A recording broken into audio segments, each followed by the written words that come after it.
দীর্ঘদিন পর ভোলার মেঘনা ও তেঁতুলিয়া নদীতে জেলেদের জালে ধরা পড়ছে ইলিশ। তবে জলদস্যু ও নৌপুলিশ সহ সংশ্লিষ্টদের আতঙ্ক সর্বত্রই।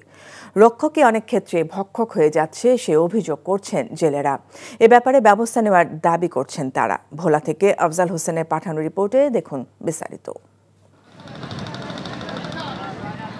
দ্বীপ জেলা ভোলার চারপাশটাই মেঘনা ও তেঁতুলিয়া নদী বেষ্টিত।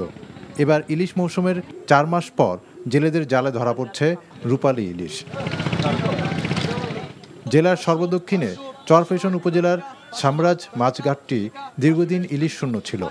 সে ঘাট এখন প্রতিনিয়ত জেলেদের হাঁক ডাকে সরগরম থাকছে। জেলেদের নৌকা ঘাটে ভিড়ছে, আর জেলেরা রূপালী ইলিশ নৌকা থেকে নিয়ে ছুটছেন বিক্রির আশায়। প্রযুক্তি বাইরেছে, কক্সিডে করে 20-22 কেজি করে মাছ দেই। এই মাছটা কক্সিডের ভিতরে খুব ভালো থাকে। তবে রূপালী ইলিশ যখন জেলেদের জালে ধরা পড়ছে, ঠিক তখনই নদীতে ডাকাতের পাশাপাশি বাড়ছে নৌ পুলিশের হস্তক্ষেপ। জেলে ও আড়তদারদের অভিযোগ, মোটা অঙ্কের টাকা নিচ্ছে এসব নৌ পুলিশ সদস্যরা। জলদস্যু ডাকাতি করলে তো মোটামুটি কি 1 কন্টেনার তেল নেয় বা দুয়া মাছ ফেলে মাছ দুয়া লয়ে যায়। নৌ পুলিশে যেই মিলে অত্যাচার শুরু করছে জেলের উপরে, এই বছর জেলেরা এমনি ক্ষতিগ্রস্ত জেলেরা ফানে মাছ। কোস্টগার্ডের টাকা খায়, নৌ পুলিশের টাকা খায়, ওই মৎস্যজীবীর টাকা খায়। কোন কোন থানাকে আমি সব কইতারি। নৌ পুলিশ এবং নদীর লাইনে যারা সংশ্লিষ্ট আছেন সকলের প্রতি উদাত্ত আহ্বান থাকবে যাতে নদীতে জেলেরা নির্বিঘ্নে তাদের জাল বাইতে পারে। উপজেলা মৎস্য কর্মকর্তা জানান, এখন কাঙ্ক্ষিত ইলিশ জেলেদের জালে ধরা পড়ছে।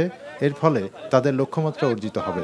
ইলিশের যে কাঙ্ক্ষিত আহরণ সেটা জেলেরা পারছে, জেলেরা খুশি।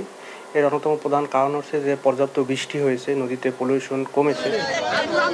জলদস্যুর কবল থেকে এবং নৌ পুলিশ, কোস্টগার্ড সহ সংশ্লিষ্টদের চাঁদা নেওয়া থেকে জেলেদের রক্ষা না করলে রূপালী ইলিশ থেকে দেশবাসী বঞ্চিত হবে, তেমনটাই বলছে সচেতন মহল।